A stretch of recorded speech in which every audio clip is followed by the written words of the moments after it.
head coach of the Georgia Bulldogs, I face some of the fiercest competition both on and off the field. I am responsible for putting the best team together to deliver the best results. It's important that we have the right team members in place that will not give up during intense competition. In a competitive housing market, it is even more important that you hire the right team to help you throughout the process. That's why I hire the team at Southeast Mortgage. Give them a call today and win the day. When you're done, we have a couple more players that will be upstairs when we're done here. Also, reminder that no live streaming, and we'll get a couple of opening comments from Coach Smart, and then we'll take the questions. And we have remote mics, so raise your hand and we'll get a mic to you. Yeah, I'd open with thanking the fans again for Saturday. What a great atmosphere. I enjoyed being back in Sanford, and certainly enjoyed getting to be around Chris Hatcher and his program, and a good friend. Now it's home to South Carolina for us, an SEC East rival that we get to play each and every year. Going to an extremely tough environment to play in with a lot of guys that haven't played in any kind of environment like that. You know, the Mercedes game was probably 70–80% Georgia fans, so it'll be our first chance to play on the road, first chance to play SEC opponent, and looking forward to an opportunity to play these guys. Raise your hand, please. Kirby, just a few housekeeping notes. Anything on AD, any update? Do you think he'll be able to practice today? And then also didn't see William Poole on Saturday. Yeah, definitely AD will not be able to practice today. We're hopeful that he's able to make it. Ron's optimistic, but you know how that goes. It's more about where he goes and where he's at. And we'll see on Poole. Right now he just wasn't in the lineup to play.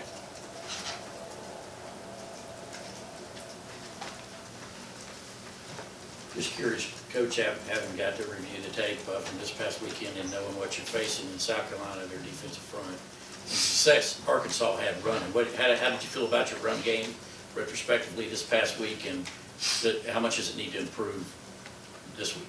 Well, we got to improve everywhere.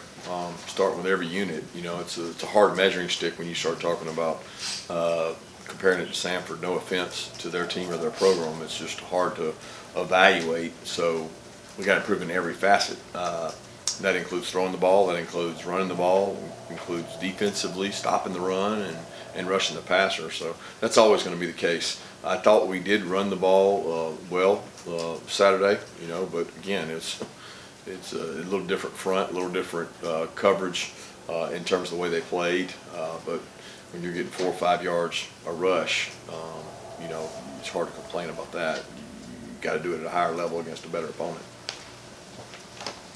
Yeah, Kirby, kind of following up on the run game in the red zone, how much do you kind of view the run game as the key to getting things right in the red zone, being able to run the ball, spaces condensed and everything like that? I think you got to have a run game to win tight ball games, you know, to be a good physical team. And there's not a lack of confidence in our run game for me. I think people look at statistics and that's all they look at. I look at it as what have we asked our guys to do. And a lot of things, no offense, that you guys don't understand about football. You know, when you talk about passing and yardage, I would say probably 30 to 40% of the plays you're calling a pass or yardage is a run play.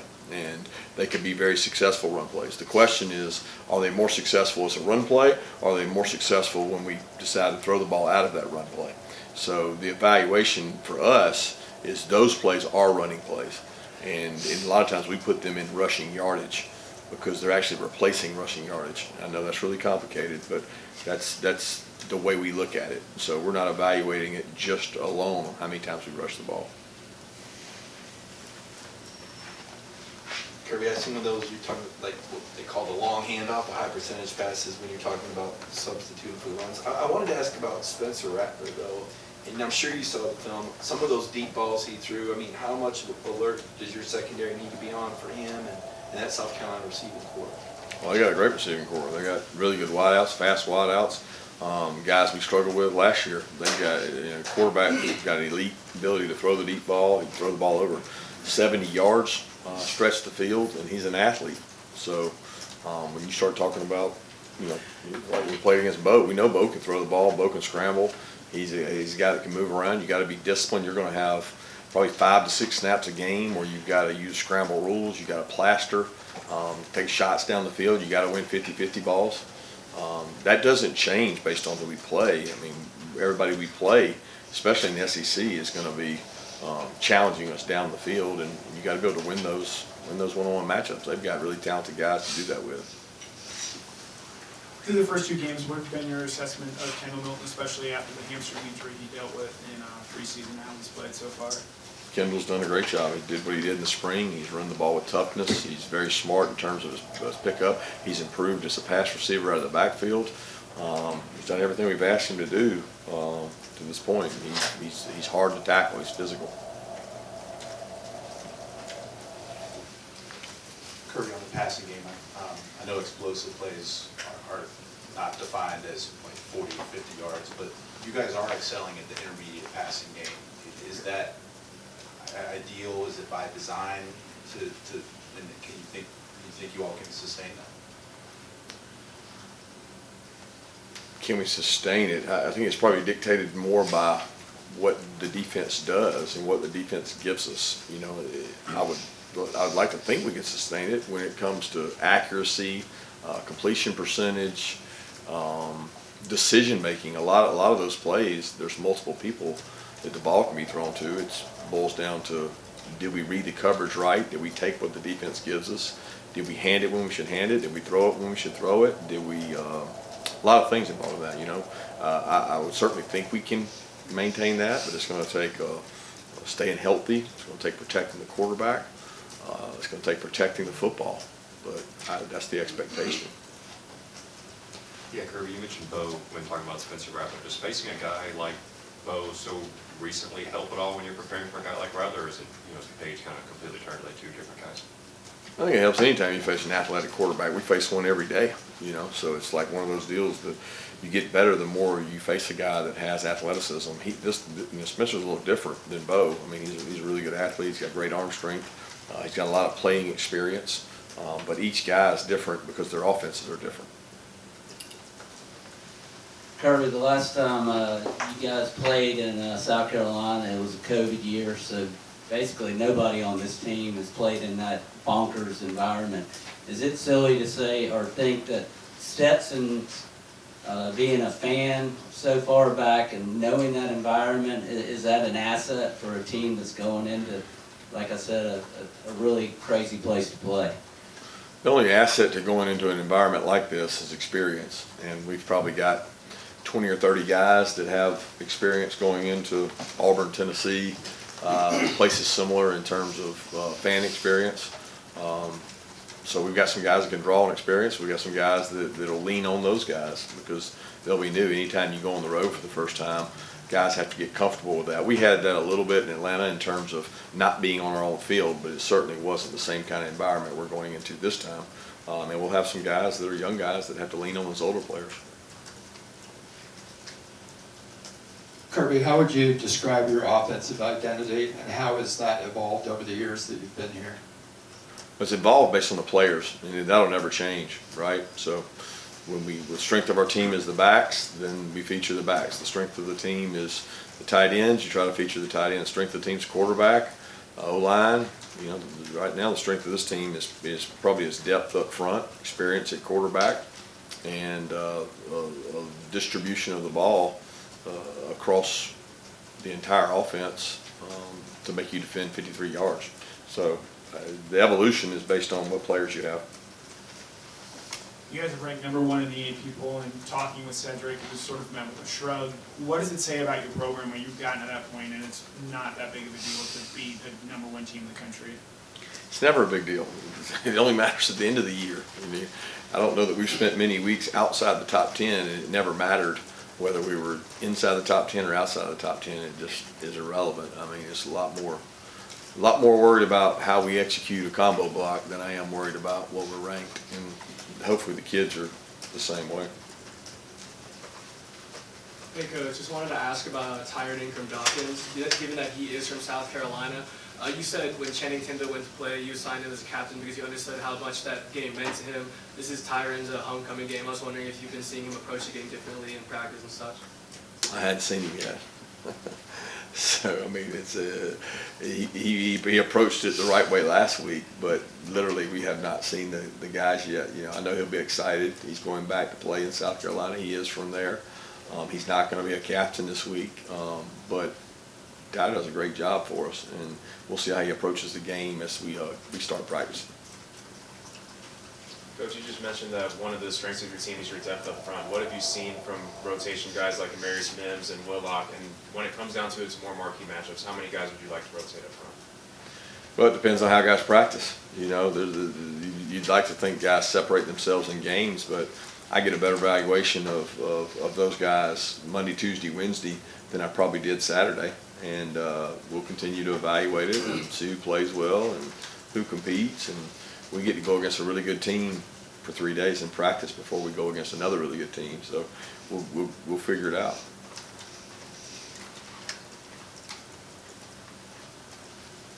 Over the years, I feel like you guys have been very intentional about having a mantra that the players can latch onto. This year we've heard so much of "we won't be hunted." We've heard "nobody cares." Where did those come from, and how do you feel like they help the team kind of focus? They come from the players. The messaging comes from them, and you create an identity by what you believe in. And we've had a pretty good identity around here for a long time about being really physical. And the message might be tweaked game to game, year to year, but we hope the result and the process is the same, because we don't really change the approach based on who we play, based on scoreboard, based on anything. So the focus is on us, and that doesn't change. Kirby, what stood out when you hired Shane to the staff, and what really stands out to you about the job they've done over there in South Carolina so far? We hired Shane. I'd known him for a long time. He was interested in coming, and thought it'd be a great opportunity to jump into the SEC and be part of our program, and he did. And he's created a lot of energy through his program. Through injury enthusiasm, staff. They got an excellent staff at South Carolina, and just creating an environment of competition for their program to compete at a high level, which South Carolina's always historically played Georgia, you know, really hard, tight. It's usually the first SEC game most years. They recruit our state hard. We recruit their state hard. So there's a lot of things to that. Kirby, obviously Warren McClendon's been on the field for 3 years, so he's a tremendous asset. How has he grown, particularly in the leadership in this year in particular? I think he's more vocal this year than he has been in the past. Last year, I mean, he's naturally a quiet guy. Last year, probably didn't have as much to say with Jamari and Schaefer around. And this year, you know, he would, you know, he and Cedric together would be considered leaders. I throw Broderick and Warren Erickson in that boat too. But Warren McClendon is like a, you know, just a very well-respected vet, and players respect him because his durability has been incredible. His toughness is remarkable in terms of doesn't miss practice, and just works really hard. So he's a guy that the players look up to and listen to. South Carolina entered the SEC a few years before you came to Georgia. Do you have any specific memories against the Gamecocks and games you played against them? Not really. We kind of went back and forth. I don't know. We probably split with them while I was a player. That it seemed like, you know, we went home and lost there a couple times, and had some really good football players. Played against Deuce Staley, and some of those guys were just unbelievable athletes, and don't remember much about it. Coach, Trayvon Walker made some pretty incredible plays yesterday. What was your reaction when you saw those plays, and have you been able to speak with him since then? No, I hadn't spoke to him, but I did see the little clip, or whatever they call it, the little snippets of the highlights, and pretty incredible. You know, it's unique for a guy that size and speed to be able to do some of the things he does. But over the last 3 years here, we saw those. You know, when you see practice, you see thousands more reps than you see in a game. So we've seen some really freaky events by him, and to have those three in the same game were pretty spectacular. Kirby, will you reach out to Sam Pittman this week, seeing how he just faced Shane Bieber, and how often would you as a head coach reach out to the staff of a team that played the team you're about to face? Probably more as a position coach or a coordinator. That's a very common thing to try to reach out, talk to people, see if there are any nuggets, anything you could learn. They learned maybe in game, maybe how they look on the hoof, pace of play, things like that. I think as coordinators, you like to talk to the other team when you can share ideas and things like that. But as far as Sam and I, we text ever so often anyway. Kirby, I know a lot of preparation, but do you allow yourself a little bit of time? I think the majority of these 48 Georgia guys in the NFL you coached or developed, or guys like Tate Crowder that are now budding into stars. And then I guess secondly, not a scoreboard watcher, but when we see a Notre Dame lose to a Marshall or an A&M lose to an Appalachian State, is that something that makes it pretty real for your players in terms of maintaining that standard regardless of an opponent?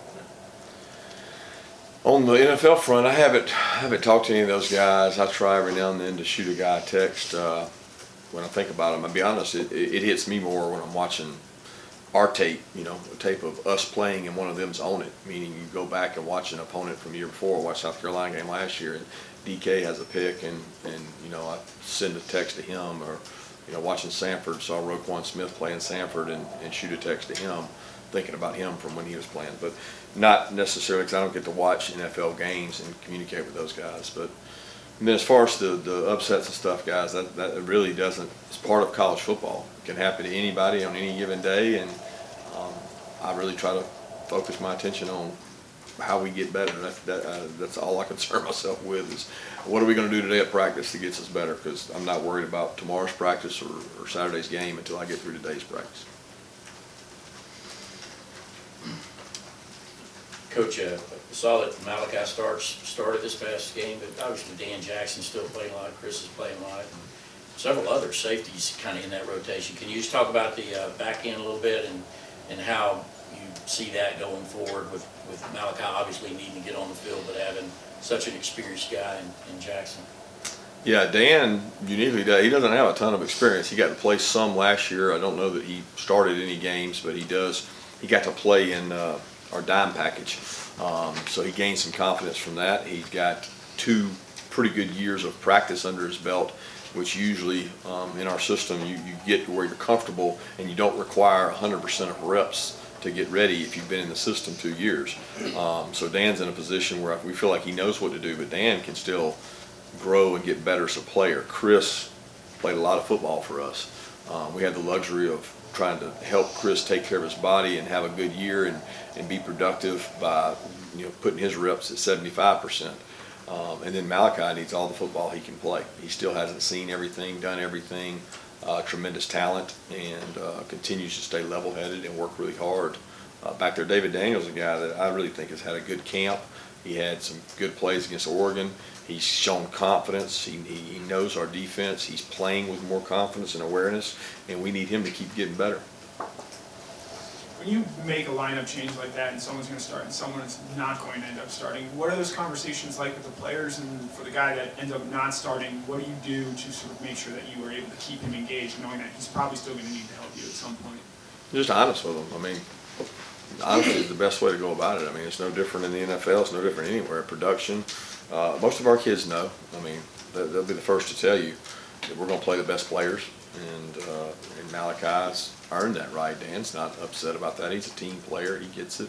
Dan has a major role in our special teams units, and he continues to play on defense. So you're one play away at all times. Those conversations are not hard or complicated. Let's take 2 more questions.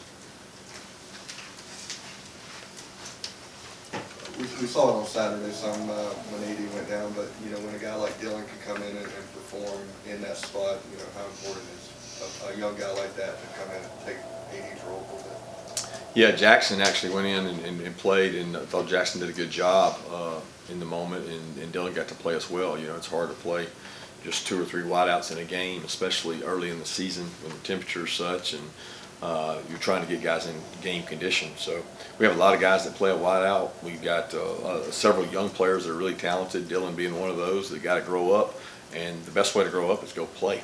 So we're going to keep getting those guys better and keep giving them more opportunities. They got to be able to play in the moment.